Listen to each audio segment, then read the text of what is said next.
I'm excited to talk to Ndamukong Suh, 13 years in the league. We're kind of waiting on where that next season will be. And I know he's been asked about it a million times, 5-time All-Pro. I actually first met you, I don't know that you would remember, but Van Pelt and I were doing the radio show down in Miami in 2010 for the Super Bowl when you were waiting to be drafted. And there was all sorts of rain, so you had to like come indoors and hang out with us, and you were with your group. And it was just fun, because everybody knew Scott at that time. And I just got done watching you have this incredible season at Nebraska. It's crazy to think, here we are 13 plus years later, I'm going to be a Hall of Famer. And, think a lot of things have changed. Yeah, a lot of things have changed. Big family now. And, back in 2010, it had been Russ Spielman, my sister. And I know I was down there for one of my best friends. I was actually playing in that Super Bowl.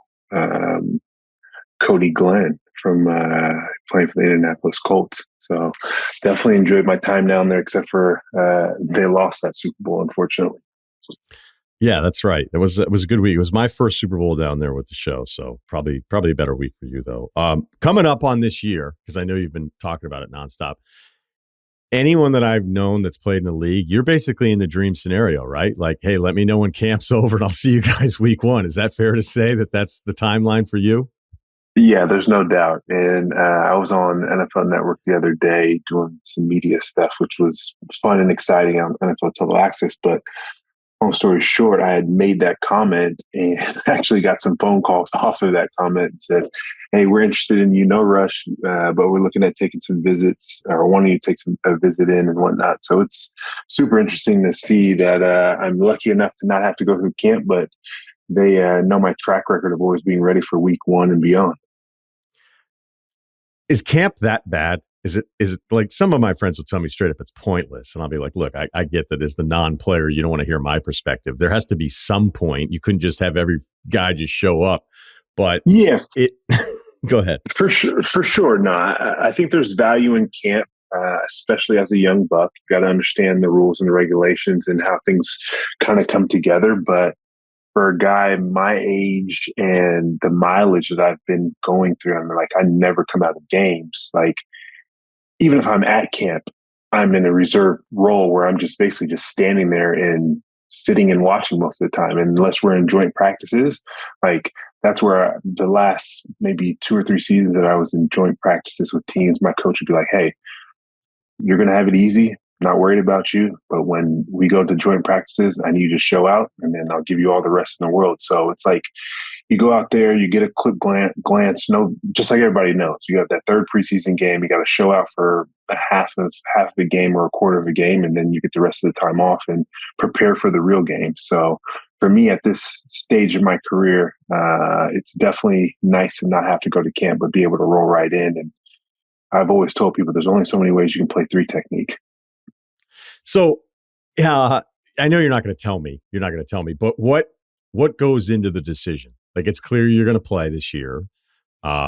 Clearly, there'd be a lot of interest. But what are the things that you're weighing? What are the things that you're talking to yourself, talking to the close people about? Okay, this is what I think I'll do week 1. That first conversation comes with the wife. Truthfully, just understanding where she feels, and it always gets spun back to me as like, it's 100% your decision. I'm happy with whatever you do. So once we go through that conversation, the next conversation is typically with my performance director. My guy Keith, super close. We've been together now 13 years, 13 off seasons, and he's family. So talk about everything under the sun. And really that conversation comes down to, like, one, physically, how do you feel? And we're prepared for everything. He can create a plan for any scenario, whether it's mid-season, week 1, or going into camp. We have programs and have gone through all of it. So we're prepared to do that. And so I rely heavily on him from that aspect, and I'm ready at all times and just make sure I'm in tip-top shape. And honestly, I feel a ton better. When I went into that season last year, halfway through with Philly, like, I'm looking at everybody running around. I'm like a spring chicken out there in practice having fun. So it's I think I enjoyed it. It was tough from a transition with my kids just because they were like so used to seeing dad 24/7, 365 at home, outside of me going to the gym and working on in the mornings, which they're used to. Um, but yeah, it's tough for them from that standpoint. So that's where I have reservations around my kids. There is a cool factor to it, though, and maybe I'm wrong, but I just think of it as like, all right, we got him. And he lands, shows up to the facility, and you're like, all right, let's see what we can do in the next 4 months. Like, I don't know if that entails moving the family to an apartment in the home city for wherever you play, or you just say, hey, I'll be back in maybe February if things go right. But there's almost this mercenary approach to it that is, I don't know, from the outside, it feels kind of cool. Like, hey, Sue's here. Yeah, you said it perfectly. It's 100% a mercenary mindset. Think of myself as an elite SEAL 16, SEAL Team 6 member that swoops in. We got 4 months to knock this out. Go get this ring, because that's what everybody plays for. You want to be a champion, and I've tasted it once and have been there 2 other times, and unfortunately not gotten that ring. So would love to have an opportunity to do that again. And especially with my boys, like now that they really like understand what football is, and every time they see something that resembles football on TV, they're like, Dad, Dad, Dad. And it's like, yes, but that's not everything Dad's about.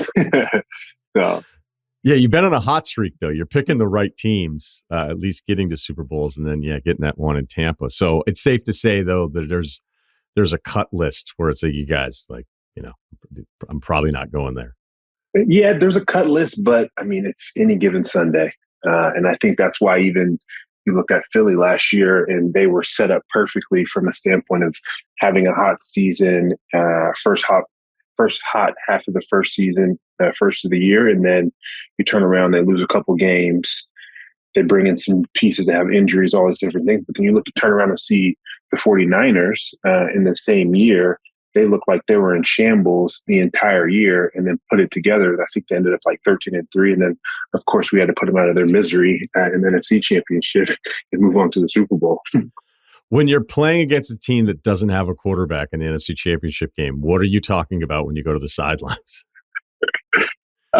So, I mean, I have full respect for that offense and everything that they create. That's a nice thing to say. Yeah. But yes, putting their quarterback out and then seeing their backup quarterback, it's like, how many sacks can we get as a defensive line nonstop? Even before the start of the game, I was like, we feel that we're in a great position that we can attack this quarterback. And really, I've played against the 49ers, it seems like, majority of my career in a similar type of offense that they have. And when I was in LA playing against them twice, like, I know they want to run the ball first and foremost. And if they can't run the football and get the ball out to their elite players like Christian McCaffrey and Debo, I mean, you put the quarterback, make the game be on the quarterback. You're going to have fun and be able to get there and create havoc and make big plays. And that's what we did. I didn't know who Jalen Hurts would be. I think going into this year, there were even some question marks. And then to see this switch go off, and I know, you haven't been there the whole time with him, but you've been around a while. Was there something that happened with him, or maybe even some of you guys on your side of the football were like, okay, we may have a guy here in Hurts? Yeah, 100%. I would say first and foremost, as me coming in as a newcomer halfway through the year, but just seeing him work in silence, which I love because I'm the same exact way. I'm a natural introvert. I love going into the office and I love going into the whatever you want to particular call it, in the weight room and just diving into that particular space. And then you also watch him study and the way he walks around with his book and he interacts with the other teammates, and then having to get the opportunity to talk to him in a lot of ways, being in that locker room, and not just about football, but also businesses and different endeavors that I knew was coming down the pipeline, which I'm excited. He made a good decision, which the rest of the world will find out here soon. He is very in tuned, and he's a tireless worker, which you put that together with his athletic abilities that obviously everybody sees and saw for him to get drafted where he got drafted. Like, he's got the perfect mixture to be an elite quarterback for many, many years. And Philly should be excited. I know this is a pretty like straightforward question, so it's not like all that, oh my gosh, this is such an amazing question. But I do like talking to guys like you that are so accomplished. You come in, top pick. Is there anything about the game that surprised you? Was there anything about your career where, and I know a default for a lot of guys is like, oh, you learn it's a business. And I'm always kind of like, no shit. Like you already knew that going into it. But was there any moment of like how your career went that was surprising to you now as we head towards the end? I think the biggest thing that I would say that was surprising to me was the turnover, even at the elite level of guys. And from a standpoint of saying, like, just because you have a name and you can play at a high level doesn't mean that you're going to always be afforded a job. And I think it's about those relationships and being able to understand really where the league kind of wants to grow as a whole. From I came into this to the league, and there was probably, I'd say, 50-50 and 4-3, 3-4 systems. And you look at now, there's way more of that hybrid 3-4 system. And then you go to third down to where that particular piece is more of a four-man rushing. So looking at it from that perspective of yes, it's a business, but there's these different relationships of seeing how people grow. And there's like, you look, Chris Kasurik at the 49ers, there's a certain brand of ball that they love to run and play. Look at, I'm drawing a blank, Jim Schwartz, that he's now with the DC for the Cleveland Browns. Like there's a brand of football and that grows with guys, and you see all these different trees. Sean McVay, they come from the Washington Commanders tree, and how all that kind of comes together with their brand of football. And so if you don't fit into those different pieces and can't find ways to be elite in either system, which I pride myself on, I can play in a 3-4 system and I can play a 4-3 system. You throw me anywhere, I'm going to be able to produce. Not every single athlete has that ability to be successful in that particular space. And so that's something that was eye-opening to me, to where you look at the NBA, it's a little bit of the reverse. They build the system around their particular players. Football, it's built around the coaching and how they look at things, and then they fit in the pieces from there and go find the guys that they want. And really, hey, he fits my system perfectly. I'm going to go poach him from over here. That was a great answer. That was really good. I learned something on that. I go back to that 2009 season you had in Nebraska. I think it's one of the single most dominant seasons I've ever seen from a college football player. I was in awe watching. I just started working on game day for the radio side of it at ESPN, and we'd have all the monitors up, and I'd be like, make sure we get one on Suh, just because I couldn't stop watching you destroy every plan after the snap. And I have to act like at some point it must have been easy for you. Like, did college football feel like almost too easy for you in that final season? First and foremost, thank you. But I wouldn't say it was easy, just because there was a lot of hard work. And I'll give a huge amount of credit to Bo Pelini, his brother, Carl Pelini, because Bo was the one, when he came to Nebraska, that coaching change was like you're 10 times better than I can't remember the D tackle that he had at LSU that had just got drafted in his first round before. Glenn Dorsey. Yeah, Glenn Dorsey.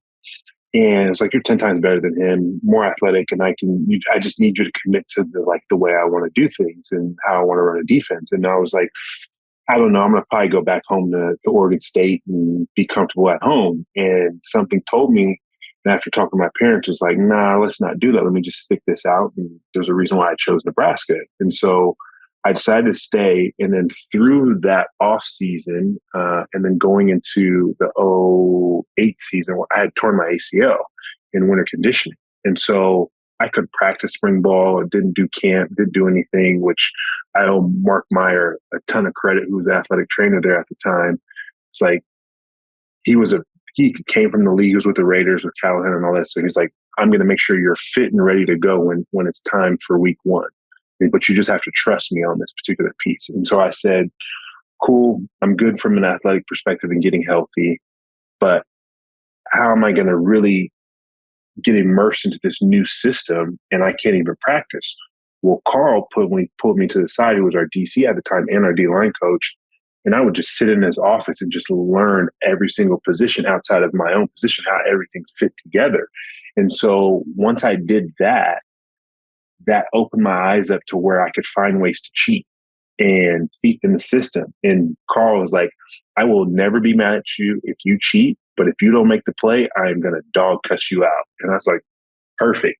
So I took that time, that whole off season, being out, physically couldn't do anything, learned the game mentally from a whole different perspective. And that's where it became easy because I can anticipate things and I could digest offenses and understand where my help was on the back end from safety or linebacker positions, and especially in the run game, but let alone in the pass game. And I just find ways to cheat. And Coach Carl was like, "You're out of your gap, but I can't say anything to you because you made the play." So you were going to leave? Yeah, I almost did. I was on the verge. I was homesick, super close to my older sister, super close to my parents. And they would come, and it was during that '08 turmoil where, like, you had the world was upside down. My dad had his own business, so he was struggling. My mom was a teacher, which decent salary and everything from that standpoint. My sister had just moved home from school. Tough finding a job, obviously, in that time frame. Her just leaving, and she had 2 degrees from Mississippi State, so she should have easily found a job. But it was just that time of the year, just like the pandemic, for lack of better words. And so I was like, man, I just got to find a way to get it to the NFL. And so my whole goal was to take that one season and then to have the best year and then be off into the NFL, because I had some early gradings that said, hey, even though you're coming off injury, you could be a late first rounder, early second rounder. And I was like, I looked at all the other D tackles. And I was like, I can beat those guys out. And the top guy was B.J. Raji, who ended up going to the Green Bay Packers. And I was like, I'm more talented than him, like comparing. And I had just had Adam Carricker at my side, who was a first round pick, who just went to the St. Louis Rams. So it's like, I can do this. I just got to put my mind to it and get rid of this injury phase and whatnot. So that's kind of where I was at. I know some of the backstory about your sister, who's an athlete. And, you know, it's easy to forget going back and looking at your recruiting history. Like, you were a 4-star, you were on the radar, but it wasn't, you know, the guy that left Nebraska was a different guy that entered Nebraska. What's your favorite recruiting story from that time, whether landing there or someplace you thought you were going to go, it didn't go? My favorite recruiting story, I'd probably say I have 2. One, the late John Blake, who was the head coach for Oklahoma, and then he was the D-line coach with Callahan at Nebraska with me. He always came in as like, man, you're my freak. You're my number one guy. You got to come to Nebraska. And he would literally come to every single basketball game, football game throughout my entire senior year, and just building a relationship with my family. He was super close with one of my coaches, and he's like an uncle to me, Uncle Joe. And then so had a great time just getting to know him and through that recruiting process. And funny enough, my sister was actually he was at Mississippi State, and my sister's boyfriend at the time was playing football for him at Mississippi State before he left and went to Nebraska. And she was like, you have to check out my little brother. So he knew about me like 3 or 4 years before he actually started recruiting me, because my sister had said something to him. And I'd go down there in the summer and spend like 2 or 3 weeks with her. So it was just it was like, it shows you how small the world is from that standpoint. And then I'd probably say the second story would be, I went to University of Miami. I had the time of my life. Like, I was in Coconut Grove, eating steaks, having so much fun, went out to the nightclubs, all these different things. And after I woke up that next Sunday morning to fly home, I was like, I am not going to school here. I will have way too much fun. This is not the place for me. This is a boring follow-up, but I guess I just already had on my. How late were you playing soccer in high school? I stopped playing in 8th grade. Okay. And so that was kind of like the turning tables for me, because I'd never played football. So I played football for the first time in 8th grade because I got in a little trouble being too physical, getting a bunch of red cards playing soccer. in club soccer. So I was like, you know what, I'm done with soccer. Hurt my dad's heart because my dad played professionally overseas, and he wanted me to go to boarding school and go be a professional, potentially Messi. That would be his dream of me from an athletic perspective. So I played Pop Warner 8th grade. I was wanting to go and play in high school, but my mom said, absolutely not, like school first. So I bit the bullet, couldn't play my freshman year. She let me play basketball. Her rule was if you get a three-pointer better with your grades, then you could play any sport. So that was my test first semester, so I could go play basketball during the winter.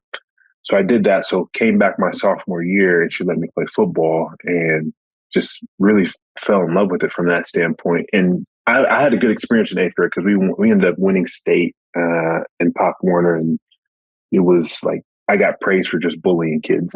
So.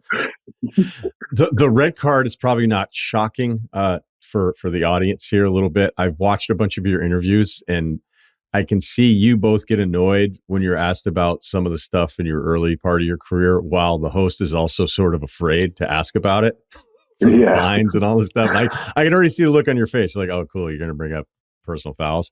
I want to ask it this way. What's the most pissed off another player has been after something? Pissed off towards me? Yeah.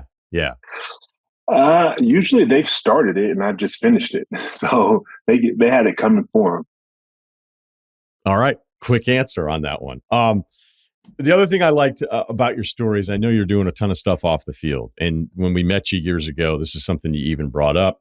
And I don't know if with lumber prices, if you're worried about the general contractor vision, but I know you're getting involved in some of the real estate stuff with the foundation. So I find it really interesting because I think from a very early age, this is something you've been talking about. Like every one of your interviews always kind of has this layer of you thinking about the bigger picture, which I think is rare when you're still playing. Mm-hmm. Yeah, for sure. So I've always known sports I've loved, but it's going to come to an end at some point in time. And I've been super, super fortunate and blessed to be able to get 13 years out of the league, potentially 14 or 15, and just see where things land. But I've always had this passion to, even before I even knew that I could go play professional football, was to go back and build an organization with my dad. That's obviously changed. I actually purchased his mechanical company, and it sits under an umbrella that I have. And so instead of me joining forces with him, I just acquired his company, and we just work together now. And by the way, is that ever tough? I mean, you're not just going to cut your dad a check, even though it'd be really nice, but like, is it weird to have him sort of report to you? So he doesn't. We don't really run it from that perspective. Him reporting to me, it's still a subsidiary of the overall goals of what we're trying to create and whatnot. And so he still manages and operates it, but I just put basically jet fuel on top of it, so he can run and operate it and have more jobs, instead of it being a smaller company from that perspective. And so that's how I kind of look at things, and that's how I like working with friends and family, because I've been fortunate enough to obviously make good money through sports and have really smart people around me, got great mentors to help me invest where I don't have to work, but I have the desire to work till I'm 55, 60. And so that's where I'm focused on real estate and development. And to your point about lumber prices, it is very, very tough right now in this day and age. Your lumber prices have come back down, but general contracting and construction is not cheap in this day and age. And I think one of the biggest things why we're struggling as a country in housing is we just don't have the focus to want to be able to build it at a very in an efficient way, and in a fast way that we can get it done. There's multiple ways that we can. There's just so much red tape that, unfortunately, our legislation in different areas put in front of us. But I think there's some exciting things that I'm going to get focused on, which I'm looking forward to working with some previous owners' companies. And you could probably figure that one out pretty easily. But I think affordable housing is a big space for us to get into. I don't think it is easy. So you were vague about the Hertz thing. I've heard you be vague about some of this. Can you I assume you don't want to tell me if you're being vague, but I can't guess correctly right now. So I'm trying to help the audience out. Yeah. So Stephen Ross and his related group. And one of the main reasons why I actually went down to play for Miami, outside of having an opportunity to help that group grow as an organization for the Dolphins, I wanted to learn from the related team. And I told him, as much as I wanted to stay in Detroit, but they just couldn't match or exceed from a monetary standpoint and helping my family. I told him, I was like, I'll come and sign here, but at the same time, I want to learn from your organization how you got to where you are from a real estate perspective, because that's always been a big passion of mine. And maybe a lot of people don't know, but people see the related group and all the things that they've done, the big flashy stuff, Hudson Yards in New York, and building all those city blocks and that little city inside a city. But they're started off of the backbone of affordable housing and have created a lot of success. And there's some fun projects here in Portland. I'm looking forward to hopefully having an opportunity to partner with them more. When you talk to a Stephen Ross, right, and you say, hey, these are the other things I'm interested in. Like, thanks for making me the highest paid defensive player in NFL history, but I'm serious about this other stuff. Do you think that other person takes you as serious as you want them to take you in that moment? Because I think a lot of guys talk the talk, and then the guys with that kind of money have heard it all before and like, yeah, okay, cool, whatever. What allows you to break through in a way that other people don't?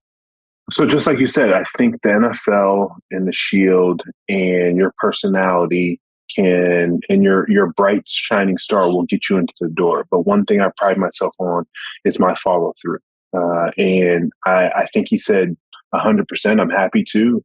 You seem excited about it, but it's going to be on you to follow through as an individual. So I was the one who made sure I followed through. I got myself up to New York, and I sat there for a week, 2 weeks, and learned from not only himself, but his CEO, his COO, and understanding everything from top to bottom. Met with a ton of different people within that organization just to learn and see how they build their companies and how they make decisions in those deals. And so people can always afford you things, but it's up to you to walk through those doors and actually embrace it and gain that knowledge. Couple football things on the way out. Yep. When, you had Stafford early, and then, Tannehill in Miami, and then Goff with the Rams, but then you get to Tampa with Brady. And then granted, I know it's not your side of the ball, you're not in those meetings, but what's the day-to-day like when you think you have somebody that can kind of put the cape on every Sunday for you? What is it like in the building for all of the teammates when you feel like you kind of have a superhero at that position? I would say from my viewpoint, it's you guys got guys that really start to believe that they can be successful versus when you have a Tannehill or a Jameis Winston who haven't really fully developed from their initial start into the NFL.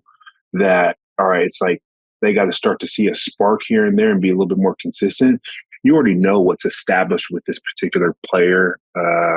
And now it's all about just putting the pieces together and having that, for lack of better words, that continuity to say, this is how we need to execute, and can we maintain this and grow at the same time? So when I having the season of going from Jameis Winston to Tom Brady, it was saying, all right, now we have the pieces of the puzzle. How do we put it all together, and how do we all function, and how does everybody fit into this to be successful? And really, on the defense side of the ball, we had all those pieces with Jameis, and we were dominant. We just were tired because most of the time we had turnovers, we had different things, so we had to deal with different aspects of that. Even though Jameis had light year numbers, but the turnover battle, if you can't win that, you're not going to win most games. Okay, last one. Is Mahomes the toughest quarterback you faced in your career? Ooh, no. As much as I don't like him, I will give credit to Aaron Rodgers. When he's on point, he is very difficult to stop. I would also say Brady is the same, playing against him majority of my career, especially when I was down in Miami. When those guys are on point, they can almost eliminate a defensive front and create 7-on-7, which is not fun for us. And then I've played against Peyton a couple times. So I would give him credit from that aspect. And I'm trying to think of one other person that I would say is in that elite status, Phillip Rivers. And it's fun to play against him because he's a great, excuse my language, shit talker. But he can hurt you. But the one thing with him, he usually gives you an opportunity to get back at him at some point in time throughout the game. He usually has one mistake in there that you can potentially take advantage of. Is the Rodgers thing just the divisional rivalry, or is there more to that? Because that seemed to be pretty succinct. I wouldn't even say it had anything to do with the divisional rivalry, to be honest with you. I think it happens to do with the previous incidents, but more so for me is when we've had conversations on the field and basically trying to squash it, and I give you an olive branch and you're afraid to take it. I mean, there's nothing more to say there. The last word then will be on this. Alberta Alley, the project, it kind of launches this fall, correct? So anything else? Because I've just always found it really interesting, obviously the building part of it too, with you, knowing you had this plan. You had this plan that was kind of parallel to the main plan, and you're pulling it off. So any more information you can share with us on that for the listeners? Yeah, Alberta Alley here back in Portland, Oregon. It's been a passion project of mine, and it stems from wanting to, go away and then come back and bring fun, exciting concepts and different ideas back to Portland and the neighborhood that I grew up in. So I grew up 5 blocks away from Alberta Alley at my dad's house all through high school, and that was a street when I was growing up you would never walk down in the middle of the night. But now I want people to be able to come and all night there, enjoy yourself. And obviously it's a great eatery. And I think there's going to be an amazing staple for that city or for that part of town in Alberta, the Alberta Street District. Well, congrats on that. And we all look forward to week 1, wherever it is. Awesome. I look forward to it and appreciate your time.